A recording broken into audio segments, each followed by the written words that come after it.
Cinema விமர்சகர், Oscar movies தயாரிப்பாளர் பாலாஜி பிரபு sir நம்மளோட இணைஞ்சிருக்கார். வணக்கம் சார். வணக்கம். ஜனநாயகன் திரைப்படம் வெளியாக போகுது. இந்த நிலைமையில ஜனநாயகன் படம் பார்த்த சில பேர் சில கருத்துக்கள்லாம் சொல்லியிருக்காங்க. வெளில இப்போ இந்த படம் பிஸ்னஸ் எவ்வளோ சார் நடந்தது? இந்த படத்துடைய ட்ரெய்லர் எப்போ வரப்போகுது? ஃபர்ஸ்ட் இந்த படம் எப்படி வந்திருக்கு சார்?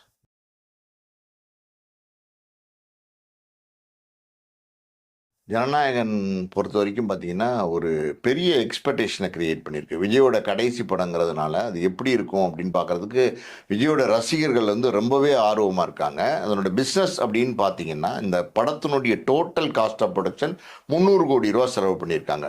இப்போ total cost of production. So வியாபாரம் அப்படின்னு பார்த்தீங்கன்னா, அமேசான் ப்ரைம்க்கு பார்த்தீங்கன்னா டிஜிட்டல் ரைட்ஸ் கொடுத்துருக்காங்க. சில மாதங்களுக்கு முன்னாடியே கொடுத்துட்டாங்க. அமேசான் ப்ரைம்லோடைய டிஜிட்டல் ரைட்ஸ் மட்டுமே 120 கோடி ரூபாய்க்கு கொடுத்துருக்காங்க. சேட்டலைட் ரைட்ஸ் ரொம்ப நாளாகவே ஃபைனலைஸ் ஆகாமல் இருந்துச்சு. நிறைய இவங்க வாங்குவாங்களோ, விஜய் டிவி வாங்குவாங்களோ, சன் டிவி வாங்குவாங்களோ அப்படிங்கிற மாதிரி நிறைய டிபேட்ஸ் எல்லாம் போயிட்டு இருந்துச்சு. இப்போ போன வாரம் பார்த்தீங்கன்னா ஜீ தமிழ் சேட்டலைட் ரைட்ஸை பர்ச்சேஸ் பண்ணிட்டாங்க. 60 கோடி ரூபாய்க்கு சேட்டலைட் ரைட்ஸை வாங்கியிருக்காங்க. இது இல்லாமல் பார்த்தீங்கன்னா, இந்த தமிழ்நாட்டு உரிமை அது முதல்ல பார்த்தீங்கன்னா ஒரு தனி விநியோகத்தை கொடுத்துருந்தாங்க. அதுக்கப்புறம் ஏதோ ஒரு காரணத்தினால பார்த்தீங்கன்னா அவர்கிட்ட மறுபடியும் திரும்பி வாங்கி அதை பிரித்து கொடுத்துட்டாங்க. எல்லா ஏரியாவுமே பிரித்து கொடுத்துட்டாங்க. முதல்ல அந்த தனி விநியோகஸ்தர் வாங்கினப்ப பார்த்தீங்கன்னா 100 கோடி ரூபாய்க்கு தான் அவர் எஸ்டிமேட் கொடுத்துருந்தாரு. அந்த விலைக்கு தான் வாங்கியிருந்தாரு. இப்போ பிரித்து விற்றதில் பார்த்தீங்கன்னா கூடுதலாக ஒரு 10 கோடி ரூபா வந்திருக்கு அவங்களுக்கு. கிட்டத்தட்ட பார்த்தீங்கன்னா 110 கோடி ரூபாய்க்கு தமிழ்நாட்டோடைய டிஸ்ட்ரிபியூஷன் மட்டும் வியாபாரமாக இருக்குது. ஸோ இப்போ ப்ரீ புக்கிங் பொறுத்த வரைக்கும் வெளிநாடுகள் எல்லாம் ஓப்பன் பண்ணிட்டாங்க. அமெரிக்காவில் பர்டிகுலராக பார்த்தீங்கன்னா ப்ரீ புக்கிங் சேல்ஸ் எல்லாம் ரொம்ப பிரமாதமாக இருக்குது. ஒரு 200 லொக்கேஷன்ஸில் இந்த படத்தை ஸ்க்ரீன் பண்ணுறாங்க. ஸோ எல்லா இடங்குமே ப்ரீ புக்கிங் ஸ்டார்ட் ஆயிடுச்சு. ப்ரீமியர் ஷோக்கு ஸ்டார்ட் ஆயிடுச்சு. இப்போ ராஜா சாபுங்கிற படம், பிரபாஸோட படமும் அதே தேதியில் வரதுனால அதனுடைய ப்ரீ புக்கிங்கும் பார்த்தீங்கன்னா வேர்ல்டு வைடு ரொம்ப பிரமாதமாக போயிட்டுருக்கு. ஸோ இந்த ப்ரீ புக்கிங்லேயே ஜனநாயகன் இது வரைக்கும் அந்த ஓப்பனிங் ஷோலாம் இருக்குது பார்த்தீங்களா, ஃபஸ்ட் டே ஷோலாம் ஃபுல்லாகிருச்சு. 12,000 டிக்கெட் யூகேலையும் யூகேலையும் பெரிய ரெஸ்பான்ஸ் இருக்குது, யூஎஸ்ஏலையும் பெரிய ரெஸ்பான்ஸ் இருக்குது, ஆஸ்திரேலியா இன்னும் பல கண்ட்ரிஸ் பெரிய ரெஸ்பான்ஸ் இருக்குது. ஸோ மலேசியாவை பொறுத்த வரைக்கும் மாலிக் வாங்கியிருக்காரு. அது ஒரு பெரிய ஓப்பனிங். ஏன்னா அங்கே ஆடியோ ரிலீஸ் நடக்க போகிறதுனால அது ஆட்டோமேட்டிக்காக பெரிய ப்ரொமோஷனாக மாறிடும். ஸோ எல்லா பக்கமும் பார்த்தீங்கன்னா ப்ரீ புக்கிங்லாம் ஓப்பன் பண்ணிட்டாங்க. அந்த 9ஆம் தேதி ஸ்பெஷல் ஷோ கிடைக்குமான்னு ட்ரை பண்ணிட்டு இருக்காங்க. அது ஒர்க்கிங் டே, வெள்ளிக்கிழமையில் வருது. பட் இருந்தாலும் ஸ்பெஷல் ஷோ கிடைக்குமா அப்படின்னு ஒரு முயற்சி நடந்துட்டுருக்கு. ஸோ ஏன்னா பண்டிகை நெருங்கிடுச்சு. இப்போ பொங்கல் நெருக்கத்தில் இருக்கிறதுனால அந்த மாதிரி ஒரு முயற்சி நடந்துட்டுருக்கு. மொத்தத்தில் பார்த்திங்கன்னா ஜனநாயகன் அப்படின்னு சொல்லும்போது அதனுடைய ஃபீவர் சொல்லுவாங்கல்ல, ஒரு படம் ரிலீஸ் ஆக போகுதுன்னா அந்த ஃபீவர் ஸ்டார்ட் ஆயிடுச்சு. அடுத்தடுத்து பார்த்திங்கன்னா நிறைய அப்டேட்ஸ் இருக்க போது. பிஸ்னஸும் பார்த்திங்கன்னா இப்போ பெரிய பிஸ்னஸ் பண்ணியிருக்காங்க. 300 கோடி ரூபாய்க்கு பண்ண பட்ஜெட்டு கிட்டத்தட்ட பிஸ்னஸே 400 கோடி ரூபாய்க்கு பண்ணியிருக்காங்க. டேபிள் ப்ராஃபிட்டே 100 கோடி ரூபா பண்ணியிருக்காங்க. ஸோ கலெக்ஷன் அப்படின்னும் போது அதையும் மீறின ஒரு கலெக்ஷன் நிச்சயமாக இருக்கும்னு எதிர்பார்க்குறாங்க. காரணம் என்னென்னா, இது விஜயோட கடைசி படம். அது ஒரு மாசான கலெக்ஷனை எதிர்பார்க்குறாங்க. முதல் நாள் 9ஆம் தேதி அன்னைக்கு பார்த்தீங்கன்னா கிட்டத்தட்ட 150 கோடி ரூபா தாண்டி ஒரு கலெக்ஷனை வேர்ல்டு வைடு இந்த ஜனநாயகம் டீம் எதிர்பார்க்குறாங்க. இதுக்கு முன்னாடி விஜயோட படங்கள் பார்த்தீங்கன்னா 148 147 ரீச் பண்ணிச்சு. இது 150 ரீச் பண்ணுறதுக்கு வாய்ப்பு இருக்கா அப்படின்னு ட்ரை பண்ணிட்டு இருக்காங்க. அதுக்காண்டி எல்லா ப்ரொமோஷன்ஸையும் பண்ணிட்டு இருக்காங்க. இப்போ பார்த்தீங்கன்னா அடுத்த நாள் வேற ஒரு படம் வருது. அது எல்லாருக்குமே தெரியும், பராசக்தி வருது. பராசக்தி 10ஆம் தேதி வரப்போகிறதா சொல்கிறாங்க. இன்னும் அந்த நிறுவனம் இது அஃபிஷியலாக டிக்ளேர் பண்ணலை. இருந்தாலும் ஜனவரி 14 தான் வரதா இருந்த பராசக்தி இப்போ ஜனவரி 10 வருதுன்னு சொல்லும்போது ஸ்க்ரீன்ஸ் முதல் நாள் ஜனநாயகனுக்கு கிடைக்கக்கூடிய ஸ்க்ரீன்ஸ் ஒரு 1000 ஸ்க்ரீன்ஸ் இருக்கும். தமிழ்நாட்டில் ஒரு 1300 ஸ்க்ரீன் இருக்குன்னா அதில் தகுதியான ஸ்க்ரீன்ஸ்ன்னு பார்த்தீங்கன்னா புது படம் திரையிடறதுக்கு தகுதியான ஸ்க்ரீன்ஸ்னால் ஒரு 1000 ஸ்க்ரீன்ஸ் இருக்குது. அந்த 1000 ஸ்க்ரீன்ஸ்லேயுமே பார்த்தீங்கன்னா ஜனநாயகன் ரிலீஸ் ஆக போகுது. அடுத்த நாள் ஒருவேளை அந்த பராசக்தி 10ஆம் தேதி ரிலீஸ் ஆச்சுன்னா ஸ்க்ரீன்ஸ் அடுத்த நாளே கம்மியாகிறதுக்கு வாய்ப்பு 50%, கிட்டத்தட்ட 50%. இப்போ மல்டிப்ளெக்ஸ் தேட்டர்ல எல்லாம் பார்த்தீங்கன்னா 2 ஷோ ஜனநாயகனுக்கு, 2 ஷோ பராசக்திக்கு ஒரு தேட்டரில் பெரிய தேட்டர் ஸ்க்ரீன் கொடுத்துருந்தாங்கன்னா ஜனநாயகனுக்கு சின்ன ஸ்க்ரீன் இருக்கும். ஜனநாயகனுக்கு பெரிய ஸ்க்ரீன் இருந்தால் பராசக்திக்கு சின்ன ஸ்க்ரீன் இருக்கும். இப்படி ஒரு அட்ஜஸ்ட்மெண்ட்டில் தான் அது பராசக்தி 10ஆம் தேதிக்கு வராமல் 14ஆம் தேதி வந்துச்சுன்னா ஜனநாயகன் ஒரு 5 நாள் கலெக்ஷன் இருக்குது பார்த்தீங்களா, அது மிகப்பெரிய கலெக்ஷனாக இருக்கும். அது ஒரு பேங்கிங் கலெக்ஷனாக ஆக்ஷனாக இருக்கும். இது வந்து ஜனநாயகன் ரிலீஸ் ஆனதுக்கப்புறம் வரக்கூடிய ஒரு எக்ஸ்பெக்டேஷன். இப்போ இந்த படத்தில் வந்து பார்த்தீங்கன்னா காஸ்ட் அண்ட் க்ரூ இன்னும் நிறைய வெளியில் தெரியாமையே தான் இருக்குது. யார் யாரெல்லாம் நடிச்சிருக்காங்க, ஸ்பெஷலாக வந்து இதில் நிறைய கேமியோலாம் இருக்குதுன்னு சொல்கிறாங்களே, அது என்ன சார் டீட்டெயில்?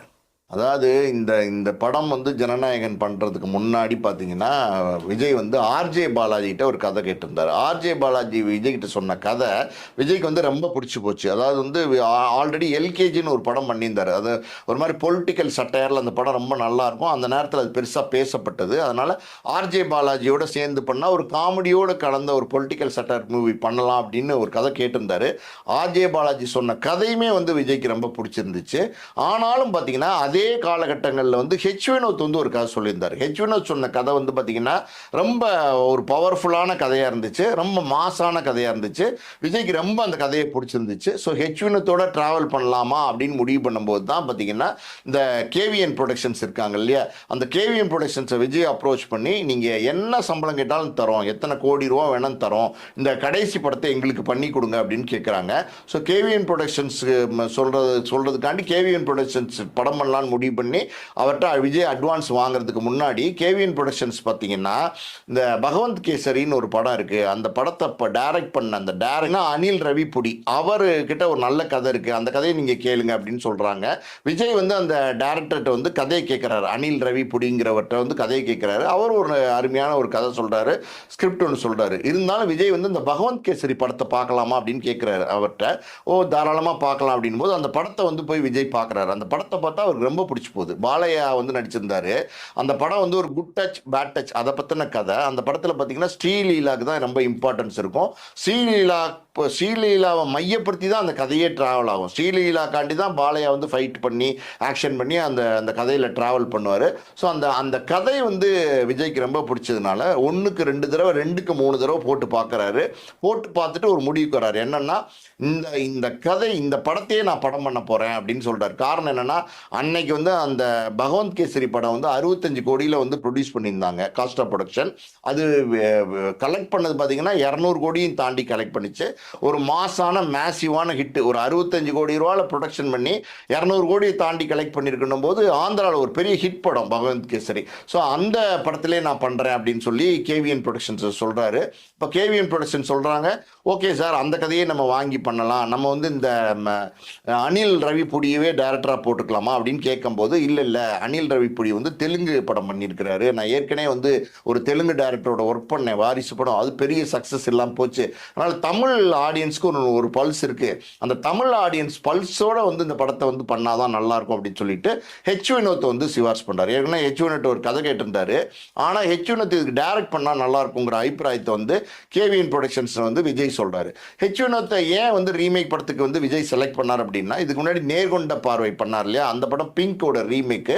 அந்த படமே பார்த்தீங்கன்னா ரொம்ப நேர்த்தியாக பண்ணியிருப்பார். பிங்க்குக்கும் இதுக்கும் சம்மந்தமே இல்லாமல் வேற மாதிரி பண்ணியிருப்பார். ஸோ இது வந்து ஒரு மாசான ஒரு கமர்ஷியல் படமாக இருக்கும். அதை ஹெச் வினோத் டைரக்ட் பண்ணால் நல்லாயிருக்கும்னு சொல்லும்போது ஹெச் வினோத் டைரக்ட் பண்ண படங்கள்லாம் வந்து கேவிஎன் ப்ரொடக்ஷன் பார்த்துட்டு ஓகே சார் ஹெச் வினோத்தை டேரக்டாக கமிட் பண்ணிக்கலாம்னு சொல்லிட்டு அப்படி தான் வந்து ஹெச் வினோத்தை டேரக்டராக கமிட் பண்ணுறாங்க. ஹெச் வினோத் வந்ததுக்கப்புறம் பார்த்தீங்கன்னா கதையில் நிறைய மாற்றங்கள். ஹெச் வினோத்தை பொறுத்த வரைக்கும் அவர் நல்ல நல்ல படங்கள் எடுப்பார். அந்த துணிவு படம்லாம் ரொம்ப நல்லாயிருக்கும். ஒரு கதை எடுத்துக்கிட்டாருன்னா அதை நேர்த்தியாக சொல்லக்கூடிய ஒரு திறன் படைத்த ஒரு இயக்குனர். அதே நேரத்தில் பார்த்தீங்கன்னா கமர்ஷியலாகவும் படம் பண்ணுவார். இதுக்கு முன்னாடி அஜித்தோடய 3 படம் பண்ணியிருக்காரு. விஜய் ஒரு கமர்ஷியல் ஸ்டார்னு தெரியும் போது அவருடைய கமர்ஷியல் வேல்யூ என்னங்கிறது தெரிஞ்சு வந்து அந்த படத்தை டைரக்ட் பண்ணியிருக்காரு.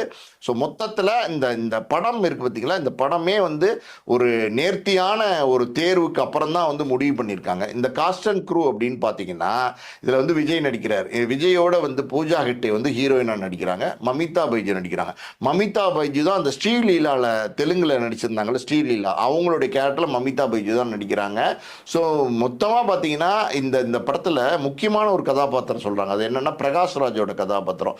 பிரகாஷ்ராஜோடைய கதாபாத்திரத்தை டீகோட் பண்ணி பேசுகிறாங்க. இது வந்து அந்த படம் இதுக்கு முன்னாடி பார்த்துட்டாங்க யூனிட்டு.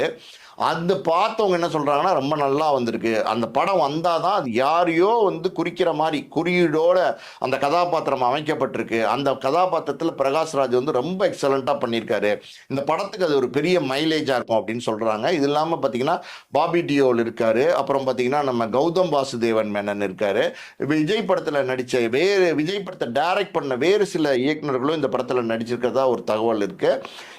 இதெல்லாம் மீறி வந்து பார்த்தீங்கன்னா நம்ம பிரியாமணி இதில் நடிக்கிறாங்க. அப்புறம் பார்த்தீங்கன்னா நம்ம கமலஹாசன் டாக்டர் இருக்காங்கல்ல சுதிஹாசன் இந்த படத்தில் வந்து 3 நாள் வந்து ஷூட்டிங் ஸ்பாட்டில் போய் ஒர்க் பண்ணியிருக்காங்க. அவங்க வந்து ஒரு பாட்டு பாடி கொடுத்தாங்களா, இல்லை வந்து இந்த படத்தில் நடிக்கிறாங்களா, இல்லை ஒரே ஒரு பாட்டுக்கு டான்ஸ் ஆடி இருக்காங்களா, இது எல்லாமே மொத்தத்தில் சஸ்பென்ஸாக வச்சுருக்காங்க. சுதிஹாசனுமே இந்த படத்தில் பங்களிப்பு பண்ணியிருக்காங்க. ஸோ இந்த காஸ்ட் அண்ட் க்ரூ அப்படின்னு பார்த்தீங்கன்னா அதுக்கப்புறம் அனிருத் வந்து எல்லா பாடல்களையும் வெற்றி பாடலாக கொடுக்கக்கூடிய இன்னைக்கு யங்ஸ்டர்ஸ்னுடைய பல்ஸ் தெரிஞ்ச ஒரு மியூசிக் டைரக்டர். அவருடைய மியூசிக் ஒர்க் இருக்குது பார்த்தீங்களா, அந்த மியூசிக் ஒர்க் ஆல்மோஸ்ட் கம்ப்ளீட் பண்ணிட்டார். இப்போ ஃபைனல் பிஜிஎம் ஃபைனல் ரீகார்டிங்லாம் அனிருத் வந்து ஃபைனல் பண்ணிட்டாரு. இதுக்கு முன்னாடியே வந்து இந்த படத்தை பார்த்தாங்க. அதாவது வந்து விஜய் வந்து அனிருத்தோட மியூசிக் போட்டு முடிக்கிறதுக்கு முன்னாடி படத்தை பார்த்தாரு. ஒரு டம்மி மியூசிக்லாம் சேர்த்து போடுவாங்க. அப்போ வந்து இந்த ஒரிஜினல் ரஷ் மாதிரி, அதாவது வந்து ஒரு கோர்வையாக அந்த படம் எப்படி இருக்குன்னு பார்க்கறதுக்காண்டி சில மியூசிக்லாம் சேர்ப்பாங்க. அப்படி சேர்த்து பார்த்ததில் பார்த்தீங்கன்னா விஜய்க்கு வந்து படம் ரொம்ப பிடிச்சி போச்சு. விஜய் வந்து என்ன நினைக்கிறாருன்னா படம் சூப்பராக இருக்குது, நினச்ச மாதிரி வந்திருக்கு, நம்ம அதில் விஜய் அரசியல் பேசியிருக்காரு. அதனால் வந்து இது மசாலா படம், அது வந்து விஜய்க்கான படம், ஆனால் அதில் விஜய் அரசியல் பேசியிருக்காரு. எந்த அளவுக்கு ஒர்க் அவுட் ஆயிருக்குன்னு பார்க்கும்போது ரொம்பவே நல்லா இருக்குன்னு ஒர்க் அவுட் ஆயிருக்குன்னு விஜய் தெரிஞ்சுக்கிட்டாரு. இருந்தாலும் விஜய்க்கு வந்து சின்ன சின்ன கரெக்ஷன்ஸ்லாம் இருக்குது. பொதுவாக பார்த்தீங்கன்னா விஜய் வந்து கதையை கேட்பார், கதையை கேட்டுட்டு கதை நல்லா இருக்குன்னு சொன்னால் டேரக்டர் சொன்னதை நடிச்சு கொடுப்பாரு. சில சஜஷன்ஸ் வந்து இருந்தால் ஷூட்டிங் ஸ்பாட்டில் சொல்லுவார். ஆனால் இந்த படத்தை பொறுத்த வரைக்கும் விஜயே வந்து எடிட்டிங்கில் போய் உட்காந்துருக்காரு. எடிட்டிங்கில் போய் உட்காந்து சின்ன சின்ன கரெக்ஷன்ஸ் எல்லாம் சொல்லியிருக்காரு. சின்ன சின்ன இன்ட்ரெஸ்டிங்கான சீன்ஸ் எல்லாம் சேர்க்க சொல்லியிருக்காரு. இது இல்லாமல் பார்த்தீங்கன்னா பாடல்கள் எல்லாம் கொஞ்சம் வந்து காட்சிகள் சேர்த்துருக்காங்க. மாண்டேஜ் ஷாட்ஸ்ன்னு சொல்லுவாங்க. அந்த அரசியலுக்கு விஜய் வர்றதுனால அது ரிஃப்ளெக்ட் ஆகிற மாதிரி சில காட்சிகளில் வந்து அந்த மாண்டேஜ் ஷாட் சேர்த்துருக்காங்க. நம்ம பாடல்கள்லையும் சேர்த்துருக்காங்க. ஸோ இந்த படத்தை பொறுத்த வரைக்கும் எப்படியாவது இது ஒரு மாஸ் ஹிட் ஆக்கணும் அப்படின்னு விஜய் பிளான் பண்ணி இதை பண்ணியிருக்காரு. இப்போ இந்த ஃபுட்டேஜ் எவ்வளோ வருது அப்படின்னா மொத்தமாக வந்து நீ படத்தை முடிச்சு பார்த்தா 3 மணி நேரம் 6 நிமிஷம் வந்து ஃபுட்டேஜ் வந்து கமிட் பண்ணி ஃபைனல் பண்ணியிருக்காங்க. அதாவது சென்சாருக்கு போகிற ஃபுட்டேஜ் வந்து 3 மணி நேரம் 6 நிமிஷம். ஸோ 3 மணி நேரம் 6 நிமிஷம் வந்து ஜாஸ்தியாக இருக்குது, கொஞ்சம் கம்மி பண்ணலாமா அப்படின்னு சின்ன சின்ன வேலைகள், அதாவது ஏதாவது பண்ணி கொஞ்சம் ஃபுட்டேஜை குறைக்க முடியுமா, இன்னும் விறுவிறுப்பாக மாற்ற முடியுமா, ஆல்ரெடி ரொம்ப விறுவிறுப்பாக இருக்குது, கொஞ்சம் ஃபுட்டேஜ் ஜாஸ்தியாக இருந்தால் எப்போவுமே மைனஸாக இருக்கும், அதனால் ஃபுட்டேஜை குறைக்க முடியுமா அப்படிங்கிறதுக்கு முயற்சிகள் நடந்துட்டு இருக்கு. ஆனால் இவ்வளோ ஃபுட்டேஜ் வந்து ஜாஸ்தி ஆனதுக்கு ஒரு காரணம் இருக்குது. அது என்ன அப்படின்னா விஜய் 69 படம் நடிச்சிருக்காருல்ல, அதனுடைய தொகுப்புன்னு சொல்லுவாங்க. அதாவது வந்து ட்ரிபியூட் வீடியோ. அது விஜயினுடைய முதல் படத்திலிருந்து அதில் உள்ள 69வது படம் வரைக்கும் அவர் நடித்த பஞ்ச் டைலாக்கு, பாட்டு, டான்ஸு, ஆக்ஷன் சீக்வன்சஸ்ஸு, அவரோட லுக்கு, வாக்கு, ஸ்டைலு எல்லாத்தையும் ரொம்ப ஸ்டைலிஷாக வந்து ஒரு ட்ரிபியூட் வீடியோ ஒன்று கட் பண்ணியிருக்காங்க. அந்த ட்ரிபியூட் கட்டை வந்து பார்த்தீங்கன்னா படம் முடிஞ்சோன்னே போடுறாங்க. படம் இந்த ஜனநாயகன் படம் முழுசாக முடிஞ்சதுக்கப்புறம் அந்த ட்ரிபியூட் வீடியோ போடுறாங்க. அதுவே ஒரு 10 நிமிஷம் வருதுங்கிறாங்க. அதாவது ஆடியன்ஸ்க்கு வந்து பெரிய என்ஜாய் பண்ணுற மாதிரியான ஒரு மூமெண்ட்டாக இருக்கும். ஒரு எப்படி சொல்கிறது, விசில் அடிச்சு கிளாப் பண்ணி தியேட்டரே அதிர்ற மாதிரியான அந்த மூமெண்ட்டாக இருக்கும் அந்த 10 நிமிஷம் வீடியோ அப்படின்னு சொல்கிறாங்க. ஸோ இதெல்லாம் வந்து பண்ணதுனால தான் அந்த ஃபுட்டேஜ் வந்து 3 நிமிஷம், அந்த ஃபுட்டேஜ் வந்து 3 மணி நேரம் 6 நிமிஷத்துக்கு வந்திருக்கு. ஓகே சார், இப்போ இதெல்லாம் வந்து இந்த படத்தை சம்மந்தப்பட்ட சில விஷயங்கள். இதுக்கு நடுவில் வந்து பார்த்தீங்கன்னா இப்போ இந்த படத்துடைய ட்ரெய்லர் எப்போ வரப்போகுது அப்படின்ற மாதிரி ஒரு கேள்விகள் போயிட்டுருக்கு. ஆடியோ லான்ச்லேயே இந்த ட்ரெய்லர் வரப்போதா, இல்லை இந்த ட்ரெய்லர் வந்து தனியாக நடக்க போதா, இல்லை ஆடியோ லான்ச்சுக்கு சில ரூல்ஸ் அண்ட் ரெகுலேஷன்ஸ் எல்லாம் வச்சுருக்காங்க? விஜய் கிளம்பிட்டாரா ஆடியோ லான்ச்சுக்கு? இல்லை விஜய்லாம் இன்னும் ஆடியோ லான்ச்சுக்கு கிளம்பல. ஆடியோ லான்ச் வந்து இந்த டிசம்பர் 27 மலேசியாவில் நடக்க போகுது. மிகப்பெரிய ஆசியாலே 2வது பெரிய இடத்துல இருக்கிற ஸ்டேடியத்தை வந்து புக் பண்ணியிருக்காங்க. மலேசியா உரிமையை வாங்கியிருக்கார். மாலிக்குங்கிற ஒரு டிஸ்ட்ரிபியூட்டர் தான் மலேசியா உரிமையை வாங்கியிருக்கார். இவர் இதுக்கு முன்னாடி கூலி படத்துக்கெல்லாம் பார்த்தீங்கன்னா பெரிய ப்ரமோஷன் பண்ணார், அது எல்லாருக்குமே தெரியும். அவர் பொதுவாக பார்த்தீங்கன்னா இந்த ப்ரமோஷன்ஸ் வந்து வந்து நிறைய கான்சென்ட்ரேட் பண்ணி பண்ணுவார். ரொம்ப இன்ட்ரெஸ்டிங்காக ப்ரமோஷன் பண்ணுவார். அந்த வகையில் இந்த ஆடியோ லான்ச் நடத்துகிற பொறுப்பு வந்து மாலிக்கிட்ட தான் கொடுத்துருக்காங்க. காரணம் என்ன அப்படின்னா, மாலிக் வந்து மலேசியாவில் ஒரு பவர் சென்டராக இருக்கார், ஒரு முக்கிய புள்ளியாக இருக்கிறதுனால கரெக்டாக வந்து இதை ஆர்கனைஸ் பண்ணி, அதாவது வந்து இந்த விழாவை எந்தவித அசம்பாவிதமும் இல்லாமல் எந்த சிக்கலும் பிரச்சனையும் இல்லாமல் கரெக்டாக ஆர்கனைஸ் பண்ணுவாருங்கிற நம்பிக்கையில் தான் மாலிகிட்ட கொடுத்துருக்காங்க. இன்னும் சொல்லப்போனால் இந்த இந்த இந்த கூட்டம் வருது பார்த்தீங்களா, அது ஏதாவது பிரச்சனை கிச்சனை ஏதாவது அசம்பாவிதம்னா அது கலைஞ்சு போகிறதுக்கான எக்ஸிட் வழியிலேருந்து எல்லாமே வந்து பக்காவாக ஆர்கனைஸ் பண்ணிட்டாங்க. விஜயுடைய டீமே வந்து மலேசியாவில் இப்போ இருக்காங்க. கிட்டத்தட்ட ஒரு 40 பேர் வந்து மலேசியாவில் போய் இது எப்படி இந்த விழாவை நடத்துறது, என்னென்ன நிகழ்ச்சிகள் எப்படி எப்படி ஆரம்பிக்க போகிறாங்க, எப்படி எப்படி முடிக்க போகிறாங்க, எவ்வளோ கூட்டம் வரப்போகுது எல்லாத்தையுமே பிளான் பண்ணியிருக்காங்க. டிக்கெட் எல்லாமே பார்த்தீங்கன்னா 3000, 5000, 10,000ன்னு விற்றுருக்காங்க. இது இல்லாமல் பார்த்தீங்கன்னா அந்த விஜய் உட்கார்ற முதல் வரிசையிலேருந்து ஒரு 4 வரிசைக்கு பார்த்தீங்கன்னா பெரிய பெரிய விஐபிஸ், மலேசியாவில் இருக்கிற பிரபலங்கள், பெரிய பிஸ்னஸ்மேன், பெரிய செல்வந்தர்கள், பெரிய அரசியல்வாதிகள் எல்லாருமே அதுக்கு வந்து பெரிய லெவலில் பெரிய லட்சக்கணக்கில் வந்து ஸ்பான்சர் பண்ணியிருக்காங்க அந்த அந்த விழாக்கு. ஸோ மொத்தத்தில் ஒரு இந்த விழாலேயே பார்த்தீங்கன்னா ஒரு 25 கோடி வந்து கலெக்ட் ஆகும் டிக்கெட்லே அப்படிங்கிறாங்க. அதில் வந்து ஒரு 15 கோடி ரூபா வந்து இந்த விழாக்கு செலவழிக்கிறாங்க. எப்படின்னா போகிற எல்லாருக்குமே பார்த்தீங்கன்னா 7 ஸ்டார் 5 அகாமடேஷன் போட்டிருக்காங்க. ஃப்ளைட்டை பொறுத்த வரைக்கும் பிஸ்னஸ் கிளாஸு, எக்ஸிக்யூட்டிவ் கிளாஸு, இன்னும் அதை விட பெரிய ஹையர் கிளாஸஸ் டிக்கெட்ஸ் எல்லாம் போட்டிருக்காங்க. இந்த விழாவுக்கு பார்த்தீங்கன்னா டோட்டலாக வந்து இந்த ஜனநாயகன் குரூவே போகிறாங்க. இது இல்லாமல் பார்த்தீங்கன்னா முக்கியமான விஐபிஸு இங்கேருந்து நம்ம இந்தியாவிலேருந்து, தமிழ்நாட்டிலேருந்து முக்கியமான நடிகர்கள், பல மாநிலங்கள்லேருந்து, தெலுங்கு, கேரளா, கர்நாடகா, பாலிவுட்லேருந்து கூட முக்கியமான ஸ்டார்ஸை வந்து இன்வைட் பண்ணியிருக்காங்க. அவங்கெல்லாம் இந்த விழாவில் கலந்துப்பாங்கன்னு ஒரு எதிர்பார்ப்பு இருக்கு. இது இல்லாமல் பார்த்தீங்கன்னா நம்முடைய ஊடக நண்பர்கள் இருக்காங்கல்ல, முக்கியமான ஊடக நண்பர்களுக்கும் இந்த விழாவில் அழைப்பு கொடுத்துருக்காங்க. ஸோ மொத்தத்தில் இது ஒரு மிகப்பெரிய விழாவாக, கிராண்டான விழாவாக நடத்துறதுக்கு பிளான் பண்ணியிருக்காங்க. மாவட்ட செயலாளர்கள் எல்லாமே இந்த விழாவுக்கு போகிறாங்க, அவங்களுக்குலாம் டிக்கெட் போட்டாச்சு. செங்கோட்டையன் இந்த விழாவுக்கு போகிறாரு. இன்னும் வந்து தாவேகா சார்ந்து பல பேர் இதுக்கு போகிறாங்க. இது வந்து சினிமா விழா, இது ஒரு ஆடியோ விழா அங்கே நடத்த போகிறது. ஆனால் நிச்சயமாக அங்கே விஜய் வந்து அரசியல் கொஞ்சம் பேச தான் செய்வார், அதை தவிர்க்க முடியாது. இருந்தாலும் மலேசியா கவர்மெண்ட் என்ன சொல்லியிருக்காங்கன்னா, ஒரு நிபந்தனை ஒன்று திடீர்னு விதிச்சிருக்காங்க. அது என்ன அப்படின்னா, யாரும் வந்து தாவேகா கொடியை கட்டிட்டு வரதோ, இல்லை வந்து தாவேகாவுடைய எம்பளத்தோட டிஷர்ட் போட்டு வரதோ, இல்லை வந்து அந்த தலையில் வந்து அந்த மாதிரி ரிப்பன் மாதிரி, பேண்ட் மாதிரி, கையில் பேண்ட் மாதிரி, இந்த எப்படி சொல்கிறது, கட்சியினுடைய பிரச்சாரம் மாதிரி, கட்சி தொண்டர்கள்ங்கிற சாயலில் மாறி இந்த விழாவுக்கு வரக்கூடாது, கொடியெல்லாம் பயன்படுத்தக்கூடாது, கட்சி சார்ந்து எதுவுமே பயன்படுத்தக்கூடாது, பேசவும் கூடாது. இது முழுக்க முழுக்க வந்து அரசியல் விழாவா இல்லாம சினிமா விழாவா மட்டும்தான் இருக்கணும். இதுல அரசியல் இருக்குங்கிற ஒரு தகவல் வந்து மலேசியன் கவர்மெண்ட் போயிருக்கு. அதனாலதான் மலேசியா கவர்மெண்ட் என்ன சொல்றாங்கன்னா, அங்க அவங்களுக்கு பாதுகாப்பு அம்சங்கள்லாம் இருக்கிறதுனால இதெல்லாம் கவனத்தில் கொண்டு சினிமா விழாக்கு கேட்டிருக்கீங்க, சினிமா விழாவா நடத்துங்க. இது ஒரு ஆடியோ விழான்றதுனால ஆடியோ விழாவா நடத்துங்க. நீங்க எவ்வளவு கிராண்டா நடத்துங்க, ஆனா ஆடியோ விழாவா இருக்கணும், சினிமா விழாவா இருக்கணும்னு சொல்லி கட்டளை இருக்காங்க. இப்போ வந்து அந்த அதாவது இந்த கொடி எடுத்துட்டு போறது, இந்த ஸ்டேடியத்தில் கொடி பிடிக்கிறது, இது எல்லாமே அவாய்ட் பண்ணுறதுக்காண்டி அவங்க அந்த சம்மந்தப்பட்டு இங்கேருந்து போகிறவங்ககிட்ட இன்ஸ்ட்ரக்ஷன் கொடுத்துருக்காங்க. இது இல்லாமல் பார்த்தீங்கன்னா அந்த ஆடிட்டோரியத்துக்குள்ளே போவாங்கல்ல, அதாவது வந்து இவங்க சார்ந்தவங்களுக்கு வந்து கட்டளை கொடுத்துருவாங்க. அங்கே வந்து பார்க்குற பப்ளிக்கை வந்து யாரும் தடுக்க முடியாதுல்ல, அங்கே வந்து அது மலேசியன் கவர்மெண்ட் வந்து டேக் கேர் பண்ணிக்கிறாங்க. உள்ளே போகிறதுக்கு முன்னாடியே இந்த கொடி மாதிரி இல்லை இந்த அரசியல் சார்ந்த விஷயங்கள் இருக்கக்கூடாதுங்கிறத ரொம்ப ஸ்ட்ரிக்டாக ஃபாலோ பண்ண போகிறாங்க. ஸோ இந்த விழாவில் வந்து பார்த்திங்கன்னா இந்த ட்ரிபியூட் வீடியோ படத்தில் இருக்குன்னு சொன்னேன்ல, இதை வந்து இந்த ஆடியோ லான்ச்லேயும் டெலிகாஸ்ட் பண்ணி காட்ட போகிறாங்க. ஒரு சின்ன ஒரு விழாக்கு ட்ரிபியூட்டாக இருக்க போகுது விஜய்க்கு அப்படின்னு சொல்கிறாங்க. விஜய் கலந்துக்கிற கடைசி விழா சினிமா விழா அப்படின்னும் போது விஜய்க்கு வந்து எல்லாரும் சேர்ந்து, சினிமா துறையினர் மொத்தமும் இந்த டீமே சேர்ந்து ஒரு ஃபேர்வெல் மாதிரி வந்து இந்த விழாவை நடத்த போகிறாங்க. கடைசியில் இந்த விழா முடியும் போது பார்த்தீங்கன்னா ஒரு ஃபேர்வெல் மாதிரி நடத்த போகிறாங்க.